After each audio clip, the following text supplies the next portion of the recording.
We have another great panel session discussing the process of driving new business growth on the topic of legalization of cannabis edibles. And so joining us on this informative panel are Sara Zborovski, who is a partner at Stikeman Elliott, Jay Rosenthal, who is co-founder and president of the Business of Cannabis, and we also have with us this afternoon Sarah Gillin, who is CEO of Olli Brands. And so for the next 30 minutes, we'll be discussing business opportunities and business growth with respects to legalization of cannabis edibles. And I will be asking you as moderator or asking the panelists as moderator several questions and asking you to comment on that. So first we'll start with Jay. And keeping in line with the Food Safety and Regulatory Summit, my first question revolves around safety, and it revolves around correct dosage with respect to cannabis edibles. We've certainly heard stories, seen in the news, people making homemade products and getting the dosage wrong, and that has become a safety issue. So can you please comment on that? Sure.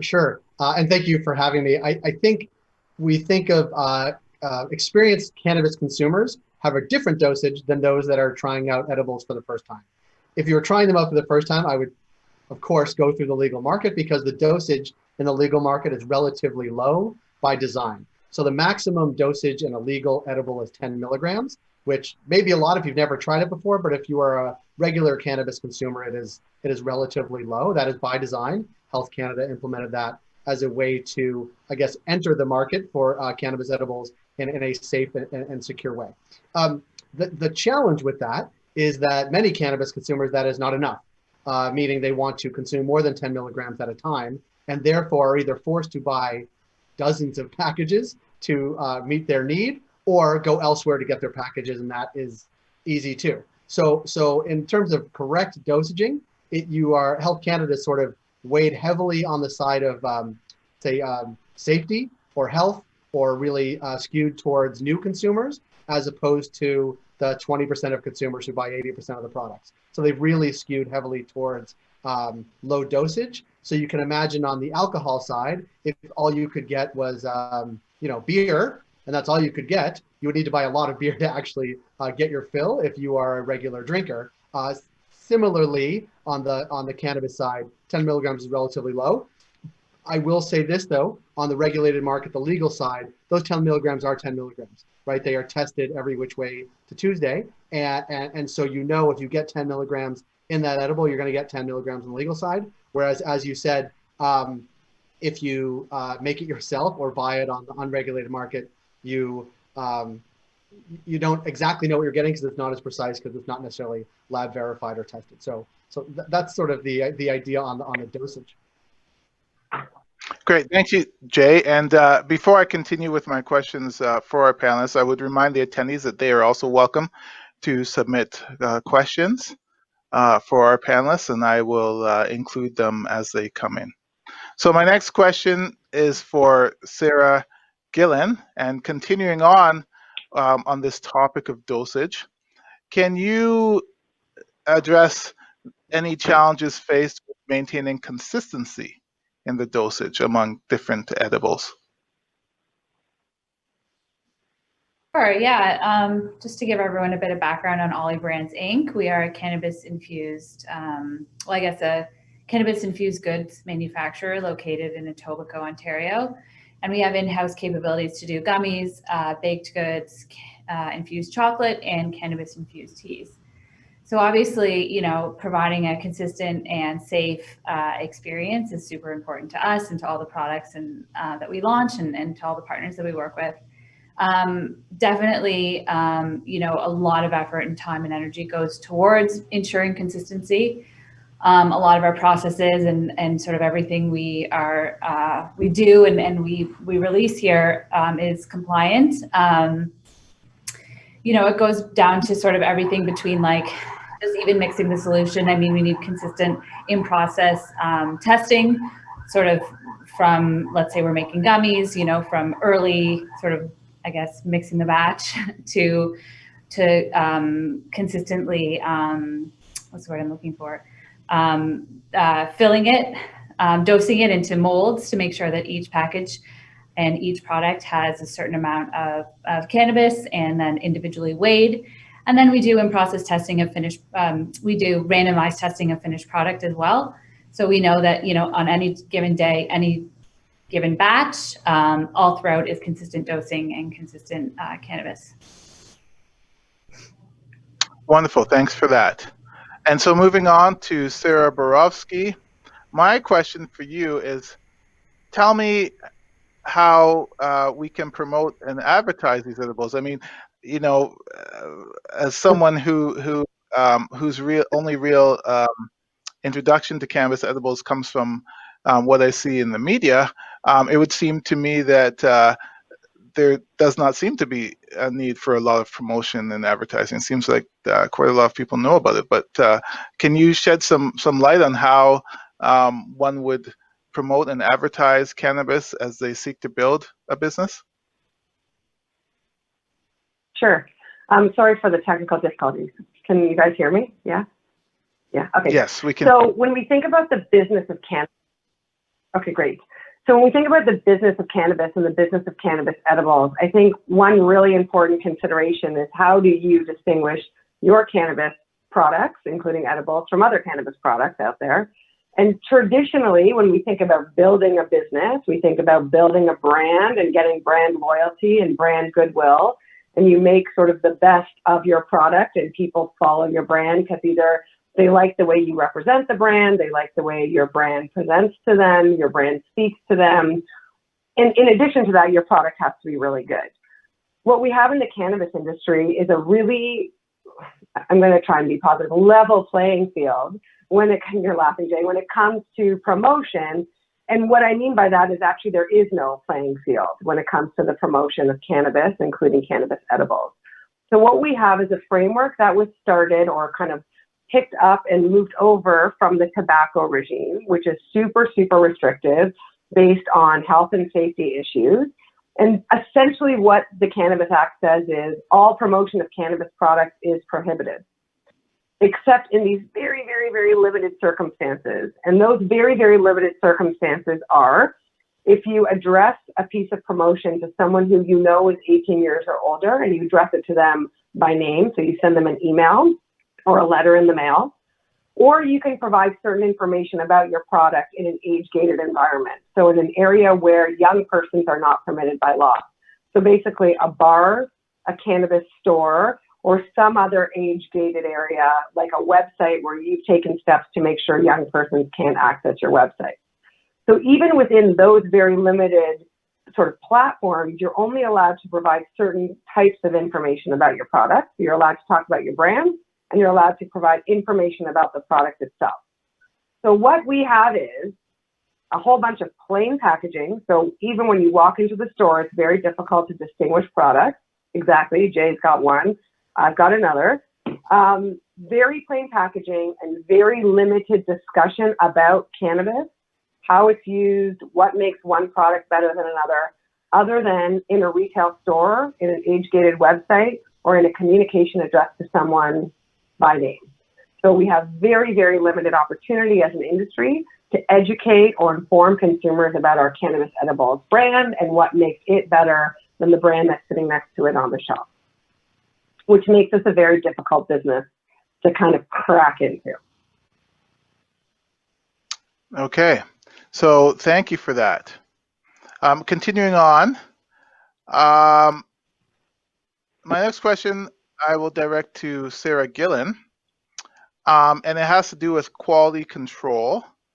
And I have a personal question, somewhat related to that, and that is, I've read that there can be, there's many different cannabis strains out there, but there can sometimes be issues with variability for the same strain if it's grown and produced by different growers, perhaps in different parts of the country or just different companies. So perhaps you know, in discussing with us quality control, you can answer any challenges faced with what I've just asked, and how one might address that. Yeah, for sure, definitely. I mean, the quality of cannabis that goes into our products is also very important, like the quality of all our ingredients, to be honest. But we work with distillate for our edibles. So the thing about distillate is that it's sort of, I mean, I'm not a scientist, but it's broken down sort of almost to a molecular level. So it doesn't really, all terpenes are stripped from the distillate. So in terms of, you know, differentiators or like any inconsistencies, it's almost been stripped of that. So, you know, we work with MediPharm on the extraction side for the distillate. So, you know, they're the best at what they do. We really respect their business. But I think to your point, sort of creating right now, just the distillate that we work with is just sort of broken down and kind of, I guess, formulated so that it, you know, what we receive is 98, 99% pure and very high quality. Great, thank you. So my next question is for Jay. And Jay, you know, I thought that legalization of cannabis would have ended the black market, and yet, from what I've read, it seems like the black market is still operating and very profitably. So can you explain to us why that would be? Sure. I'm glad to. That's my favorite topic. First, that was never going to be the case. Not here, not anywhere. There's still an illicit market in Colorado and California. Everywhere where legalization has happened, there remains an illicit market. And I would say it actually feeds off what both Sarah and Sarah said. One, Sara Zborovski, Sara Z, we're going to call her right now. What she was saying is, not only can you not differentiate one product from another on the legal side, the legal market can't differentiate product from legal versus illegal. Whereas I can get this illegal edible, it looks amazing, right? And it actually has a dosage that would be meaningful to me. And this is what you get on the legal side, right? You need 25 of these to get to this, right? So the idea that you can't tell consumers that is a real challenge, which is one of the reasons why the illicit market is still thriving. The other is cost. The other is access. Until very recently in downtown Toronto, there was very few brick and mortar retail stores. And as more brick and mortar retail stores come online, more cannabis gets sold, bigger dents in the illicit market happens. So partly it's about what products are on the shelves and how can I differentiate them legal to illegal. And then how can I actually go get them? Because while you can buy cannabis online from the Ontario Cannabis Store and other provincial websites in Canada, that's not primarily how people are actually buying it yet. They're primarily buying it in brick and mortar stores, and there just aren't enough of them. So like part of it is about advertising, marketing. Part of it is about access, where and how you get it. Part of it is about dosage on the legal side versus the illicit side. Like it is all of those things that is one, limiting the legal side, and two, keeping the illicit market afloat. And just to give you an example, I could go on the Ontario Cannabis Store website, order 10 of these, right? Or 25 of them, get them delivered to my door tomorrow. I could go on a illicit website and order one of these for a fraction of the price and get it delivered to my door in an hour by bicycle messenger. Like it's a very difficult thing to crack, but it's made more difficult by dosage, by marketing, by how the province is restricting cannabis sales on the private side. Like it is all of those things. So I don't think anybody expected that the illicit market would die down. I think, the government in many of the respects is keeping a tight clamp on some regulations that are probably long overdue for loosening, which would not only help the market, it would take the legal market, but also take a bite out of the illicit market as well. Can I just make a follow-up point?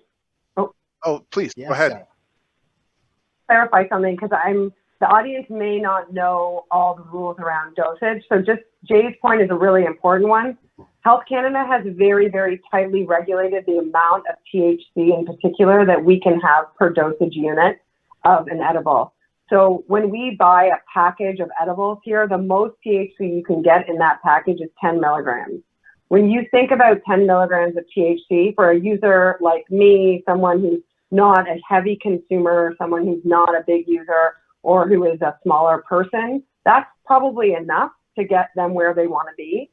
But let's not forget that there are a lot of people who are using cannabis, and particularly THC, for medical reasons, which I'm sure we'll talk about in a second, or for recreational reasons where they want a different feeling than 10 milligrams is going to give them. And so they're looking to consume 60, 80, 100, 120 milligrams of THC per sitting. They're not going to sit down and eat 6 cookies or 6 chocolate bars, right? So those are the users that I think are most likely driven to the illicit market based on cost and just the amount of product they have to consume in an edible format in order to give them the result that they want from the product. And can I just add something too to the black market? I think what's also important to recognize too is almost the product innovation that can happen on the black market side. Because they're subject to less restrictions and regulations than we are in the legal channels, they can have lower shelf stability. They can use refrigeration in their delivery methods. You know, we can't, like cannabis infused cotton candy, Nanaimo bars, like things like this are available on the black market. Whereas if, you know, we struggle, like we, you know, some of our products have been in R&D for over a year, just really trying to nail down this sort of interesting and differentiated product with the, you know, consistent dosage and THC levels. It's a really hard balance to strike, particularly in the legal market. So, well, in the legal market. So I think that that's really appealing too for someone who looks for something interesting or a unique product. There's lots of offerings on the black market that we, at least as an industry, aren't, well, I don't want to say not capable now, but it's still very early. I think we'll see some products opening up and new products coming online, but you know, at this time, there's not a lot of offerings like that in the legal channels.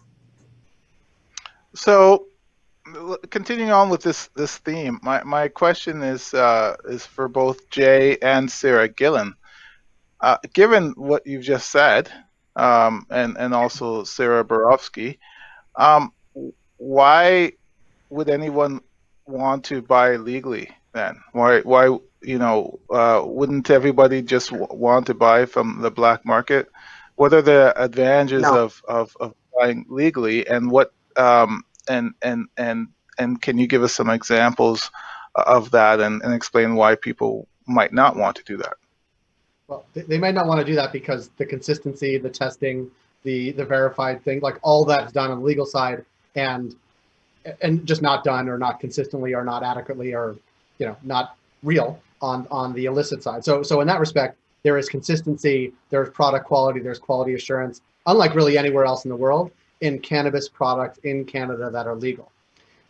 And you can only buy those products at cannabis stores or online through a cannabis store. This is another real barrier for the market. And we're talking about sort of what is the next wave and where would there be major growth.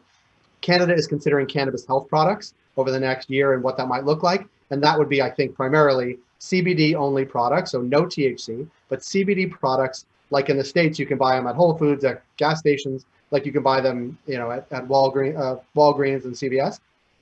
Imagine being able to go in and buy CBD gummies at Shoppers Drug Mart, right, over the counter. This would be an enormous market, an enormous boon to the sector, and it would take a big crack, I think, of people buying, you know, illicit CBD at you know, frankly, at farmers markets, right? Like this would be a major boon. So the idea that it's consistent, quality control, the right dosage, what you see is what you get, is the legal side. And I think that is a primary factor and differentiator from the legal market. The challenge, as Sarah pointed out, you just can't talk about it like that. And that is a major deterrent. Sarah Gillin, no, Sarah, you go ahead, and then I think you had something to say. I was gonna make 2 points. One is when you purchase cannabis on the legal market, you get details about how much, among other things, THC is in the product. So when you're a novice user or when you're introducing a novice user to cannabis, you want to encourage them to use the legal market. In addition to quality control, stability, it's that information that we get about THC and CBD content per dosage unit, whether it's an edible or whether it's a smokable format, that I think is crucial to the novice user and even to some seasoned users who want to understand what kind of effect they're going to have based on when they're consuming and what they're consuming. So I think that's an important part too about the legal market that we don't get on the illegal market. On the cannabis health product side too, I think right now we're not allowed to make any health-related claim connected to cannabis. The way our regulations work, any therapeutic claim attached to cannabis renders it a prescription drug. Essentially, it's the short and skinny of that. So as we move into a new framework, Cannabis 3.0, we start seeing cannabis health products enter the market. Jay, I think you're bang on. We're going to see all kinds of CBD products with associated health claims that educate consumers about what CBD can do for them, whether it reduces pain, it helps them sleep at night. Right now, all of that information is available on the black market, and it's tied to black market CBD products that are not quality controlled. But we can't do it the other way. You can't have a legal CBD product with an associated health claim, or even with information about how it might help you from a health perspective. So I think once we get that sort of 3.0 class of products on the market, and we start being able to educate consumers about the effects, therapeutic effects in particular of CBD and some other cannabinoids, we'll start to see a shift from that part of the illegal market into the legal market. Yes, Sarah, I agree with that. I think the education piece is key, especially for that novice and new customer. I mean, I think those are a lot of the people that are shopping the legal markets. I know in particular, edibles, you know, like when I first founded this company in 2017, this was like way before legalization of flower even, you know, my network and my peers were like, edibles, you're crazy. Like those things are wild. And I think that there was this sort of stigma around edibles and because of the inconsistent experiences people had from the black market products, because perhaps they weren't as comfortable as some of the more mature users who could, you know, consume 250 milligrams or whatever it is. But I think, you know, educating people on the benefits and how to responsibly use these products and incorporate them into your life that, you know, it's fun and, you know, similar to a glass of wine or whatever, but not sort of knocking you out and making you feel uncomfortable or sick, I think is really important, because people who aren't comfortable with the feeling of cannabis unto itself, you know, need that education, need that consistency. They need to be able to trust products and know that, you know, if they have one today and they have one in 2 months, it's going to be the same feeling and going to be the same enjoyment that they had the first time. So I think those are very compelling. You know, that's why people choose the legal market. Great, thank you. And so we have a number of questions from our attendees that I'd like to ask you, and you all can be free to answer these questions. So the first one is, what are the regulations on cannabis incorporated into caffeinated products?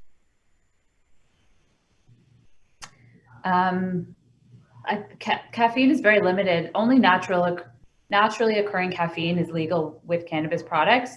So that wouldn't include any, you know, caffeinated beverages. And I don't know the number off the top of my head, but even naturally occurring caffeinated, we do cannabis infused teas. So we, you know, deal with this often, and some of the, you know, green teas and black teas and things have higher caffeine levels. I don't know off the top of my head what the level is, but generally there's no accepted caffeine, I guess, higher level caffeine levels in the cannabis products. Unless you're at my house. Great. And our next question is, why is the OCS, which I assume means Ontario Cannabis Store, always out of product? That's my favorite question I've ever heard. It's better. In my experience, it seems to be getting better, but it's. I think the short answer is it's a new industry and everyone's trying to figure their way. Yeah. It also speaks to, frankly, an insatiable appetite for Canadian consumers for even legal products. Canadians like cannabis a lot.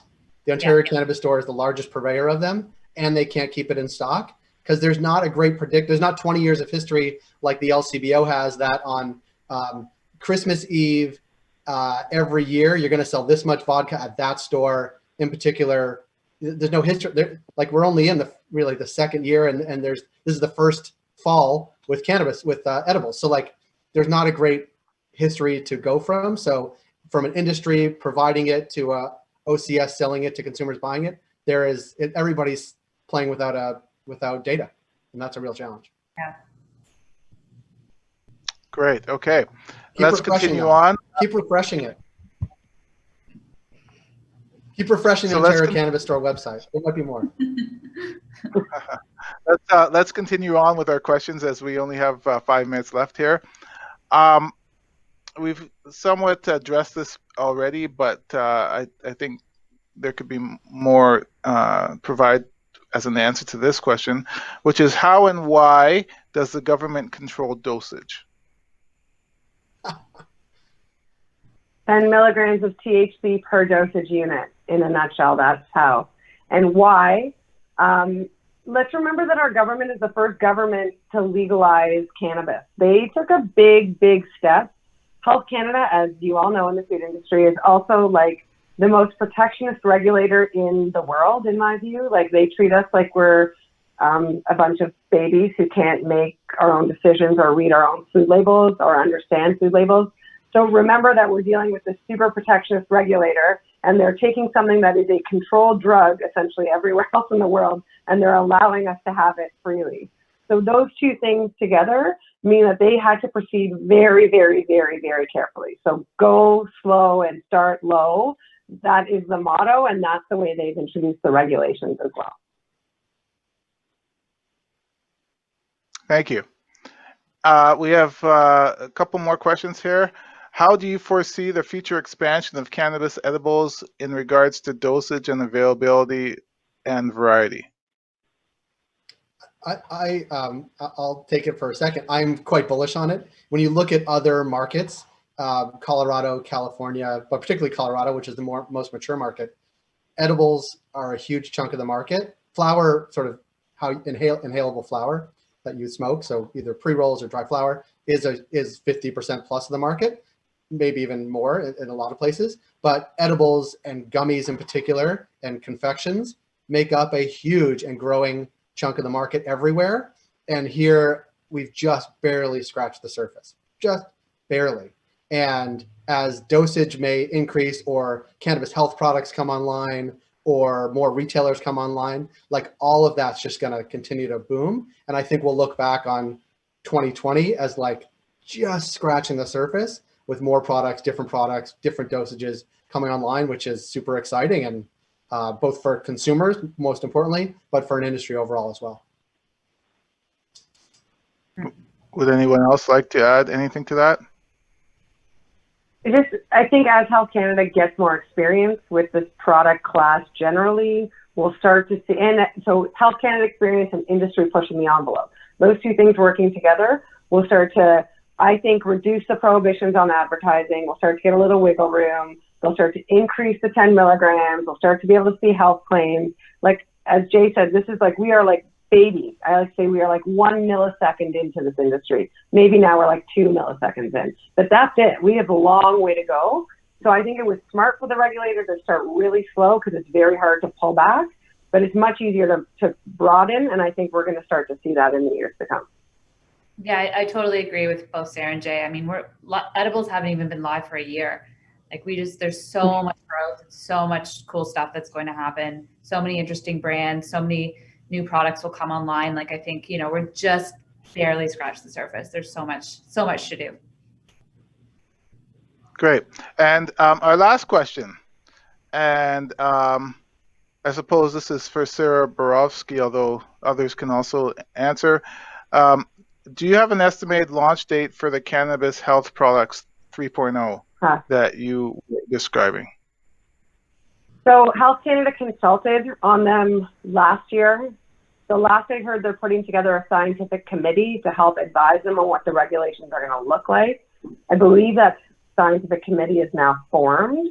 So I suspect that'll take, Jay, I'm curious what you think. My gut tells me we're 3 to 5 years away from regulation. There's going to be consultation. There's going to be regulation drafting. We're going to go Gazette 1, we're going to go Gazette 2. Like, I just think there's going to be a lot of stuff that has to happen before we can see those regulations. So my gut really does tell me on the low end 3, on the upper end 5 years. It's wild. It's like all that and all that time for something that frankly won't get you high. Like, it seems like it just seems like a long time. Get it. right? They should have been allowed under the natural health products framework from the beginning, but they closed that door at the last second. So I think we're just going to have to wait and see. But my gut says 3 to 5 years. Great. Well, that was a very enlightening and engaging and active session. And thank you to our panelists for their fresh insights on cannabis edibles. And to our attendees, if you'd like to continue your conversations with them, don't forget that you can always hop into the networking lounge. So we've now reached the end of day one of our virtual summit.